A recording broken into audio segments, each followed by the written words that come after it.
1970s India और पाकिस्तान के बीच tension सिर्फ बॉर्डर्स पर नहीं थी, वो इंटेलिजेंस कॉरिडोर्स में भी चल रही थी। बॉर्डर्स पर तो गन्स चल रही थी, लेकिन असली war files, codes and confidential meetings में लड़ी जा रही थी। इसी दौरान एक यंग इंडियन बिना किसी शिकायत के अपनी आइडेंटिटी छोड़ देता है। अपना नाम, अपना धर्म, अपना परिवार, सब कुछ। वो एक नई ज़िंदगी शुरू करता है एक नए देश में।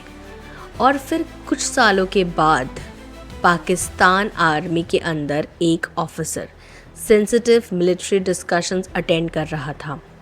उसकी यूनिफॉर्म पाकिस्तानी थी, रैंक ऑफिशियल थी, रिस्पेक्ट अर्न्ड, लेकिन उसकी कहानी में एक सीक्रेट था। एक ऐसा सीक्रेट जो अगर कभी सामने आ जाता तो सिर्फ एक इंसान नहीं, पूरी इंटेलिजेंस वर्ल्ड हिल सकती थी, क्योंकि वो ऑफिसर पाकिस्तान का नहीं था और उसका असली नाम बहुत सालों तक दुनिया से छुपा रहा।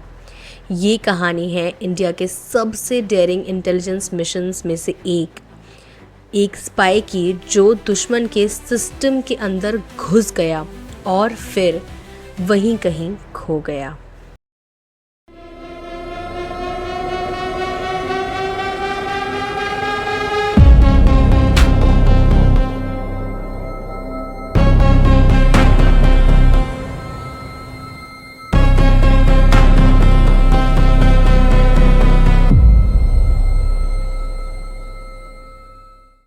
But to understand how this mission began, we need to go back to Rajasthan.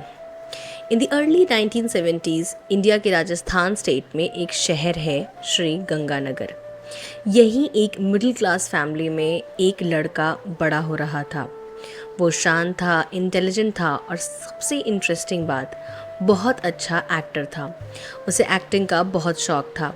College cultural programmes में वो स्टेज प्लेस करता था, कभी सोल्जर का रोल, कभी पैट्रियट का रोल।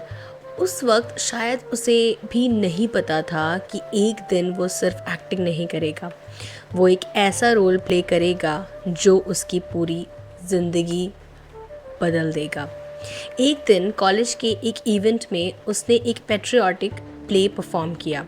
ऑडियंस में सब नॉर्मल लोग नहीं थे, वहाँ कुछ लोग क्वाइटली उसे ऑब्जर्व कर रहे थे और उन लोगों को उस लड़के में कुछ अलग नज़र आया। कॉन्फिडेंस, इंटेलिजेंस और सबसे इम्पॉर्टेंट अडेप्ट करने की एबिलिटी।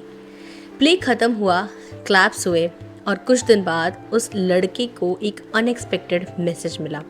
कुछ लोग उससे मिलना चाहते थे। मीटिंग सिंपल थी, रूम क्वाइट था, पर वहाँ बैठे हुए लोग नॉर्मल नहीं थे। वो रिप्रेजेंट कर रहे थे इंडिया के एक्सटर्नल इंटेलिजेंस एजेंसी को, research and analysis wing raw. उन्होंने सीधा सवाल पूछा, देश के लिए कुछ करोगे? लड़का कंफ्यूज था। फिर धीरे धीरे उसे समझ आया, ये नॉर्मल जॉब ऑफर नहीं था, ये एक मिशन था। पाकिस्तान में डीप कवर स्पाई बनने का मिशन। कंडीशन क्लियर थी, अगर मिशन सक्सेसफुल रहा तो देश को फ़ायदा होगा, लेकिन अगर पकड़े गए तो ऑफिशियली इंडिया उन्हें कभी एक्नॉलेज नहीं करेगा। रिस्क एनॉर्मस था, लेकिन उस लड़के ने 1 मिनट सोचने के बाद हाँ कर दी और उस मोमेंट से उसकी पूरी ज़िंदगी बदल गई। नेक्स्ट फ्यू इयर्स उस लड़के को कम्प्लीटली ट्रांसफॉर्म किया गया। Language training, cultural immersion, religious practices, Urdu accent, Pakistani social behaviour, सब कुछ उसे सिखाया गया। कैसे नमाज पढ़ते हैं, कैसे उर्दू बोलते हैं, उस वक्त उनका एक्सेंट नेचुरल होना चाहिए, कैसे आइडेंटिटी बिलीवेबल बनाई जाती है। धीरे धीरे एक नई आइडेंटिटी क्रिएट हुई, एक नया नाम, एक नया पास्ट, एक नया इंसान। और फिर 1975 के आसपास वो क्वाइटली पाकिस्तान भेज दिया गया। उसका मिशन सिंपल था, पाकिस्तान के सिस्टम में घुसना और इंटेलिजेंस इंडिया तक पहुंचाना। पाकिस्तान पहुंचने के बाद उसने एक रिमार्केबल स्टेप लिया। उसने लॉ की पढ़ाई शुरू की कराची में। ये सिर्फ एजुकेशन नहीं थी, ये उसकी कवर स्टोरी का फाउंडेशन था। सालों तक उसने एक नॉर्मल पाकिस्तानी सिटीज़न की तरह लाइफ जी, फ्रेंड्स बनाए, सोशल सर्कल क्रिएट किए और इवेंचुअली शादी भी की एक पाकिस्तानी वुमेन से। अब वो सिस्टम का पार्ट लगने लगा था, कोई शक नहीं करता था, लेकिन उसका रियल मिशन अभी शुरू होना बाकी था। सालों बाद एक ऐसा डेवलपमेंट हुआ जो ऑलमोस्ट अनबिलीवेबल था। वो पाकिस्तानी मिलिट्री सिस्टम के अंदर पहुंच गया, स्पेसिफिकली पाकिस्तान आर्मी के अकाउंट्स डिपार्टमेंट में। ये पोजीशन एक्सट्रीमली वैल्यूएबल थी। यहाँ से मिलिट्री प्लानिंग के सिग्नल्स मिलते थे, troop movements, financial allocation, operational planning, और ये सारी इंफॉर्मेशन सीक्रेट रूट्स के थ्रू इंडिया तक पहुंच रही थी।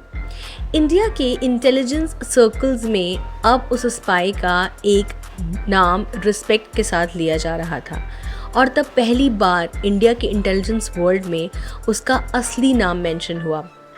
वो स्पाई था रविंद्र कौशिक,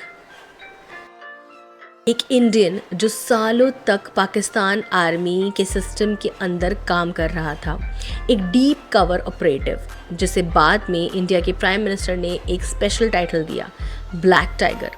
लेकिन एस्पिनियोज की दुनिया में सक्सेस परमानेंट नहीं होता। एक छोटी सी मिस्टेक सब कुछ ख़त्म कर सकती है, और रविंद्र कौशिक की कहानी भी इसी पॉइंट पर टर्न लेती है। रिपोर्ट्स के अकॉर्डिंग उस वक्त के इंडियन प्राइम मिनिस्टर ने रविंद्र कौशिक को एक स्पेशल टाइटल दिया, द ब्लैक टाइगर, एक स्पाई जो एनिमी टेरिटरी में रहकर इंडिया के लिए काम कर रहा था। कहा जाता है उनकी इंफॉर्मेशन की वजह से इंडिया को पाकिस्तान के मिलिट्री प्लानिंग का एडवांस नॉलेज मिल जाता था। लेकिन एस्पिनियोज वर्ल्ड में सक्सेस परमानेंट नहीं होता। एक छोटी सी मिस्टेक सब कुछ ख़त्म कर सकती है, और रविंद्र कौशिक के केस में भी ये हुआ। रॉ ने एक और स्पाई पाकिस्तान भेजा। मिशन था रविंद्र कौशिक से कांटेक्ट मेंटेन करना, लेकिन वो स्पाई पकड़ा गया।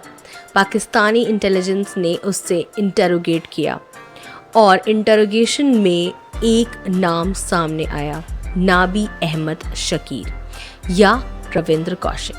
अब पाकिस्तान को पता चल चुका था उनके सिस्टम के अंदर एक इंडियन स्पाई है, और फिर रविंद्र कौशिक को अरेस्ट कर लिया गया,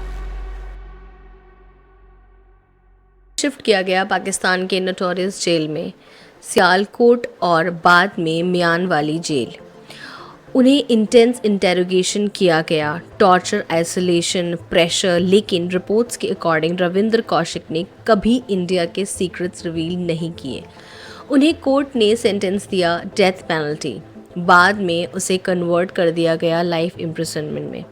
लेकिन इंडिया की तरफ से कोई रेस्क्यू ऑपरेशन नहीं हुआ। जेल से रविंद्र कौशिक ने अपनी फैमिली को कुछ लेटर्स भेजे। एक लेटर में उन्होंने लिखा, क्या इंडिया जैसे बड़े देश के लिए अपने स्पाइस को बचाना मुश्किल नहीं? उन्होंने लिखा कि उन्हें मेडिसिन और ट्रीटमेंट की ज़रूरत है, लेकिन उनकी सिचुएशन धीरे धीरे ख़राब होती गई, और फिर 2001 में पाकिस्तान की जेल में ही रविंद्र कौशिक की डेथ हो गई। एक स्पाई जिसने अपनी पूरी ज़िंदगी एक सीक्रेट आइडेंटिटी में जी, एक आदमी जिसे अपने ही देश ने ऑफिशियली कभी एक्नॉलेज नहीं किया, और एक मिशन जिसका सच शायद कभी पूरी तरह सामने नहीं आएगा। आज भी रविंद्र कौशिक का नाम इंडिया के ग्रेटेस्ट स्पाइस में लिया जाता है, लेकिन एक सवाल अभी भी बाकी है, क्या इंडिया को अपने स्पाइस को प्रोटेक्ट करने के लिए और भी कुछ करना चाहिए?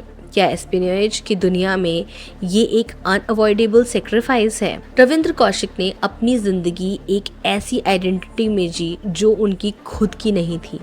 एक स्पाई जिसे देश ने सीक्रेट हीरो कहा, लेकिन दुनिया के लिए वो सिर्फ एक कैदी बनकर रह गए, और एस्पिनियोज की दुनिया में कभी कभी सबसे बड़ा हीरो हिस्ट्री के पेजेस पर नहीं, साइलेंस में खो जाता है।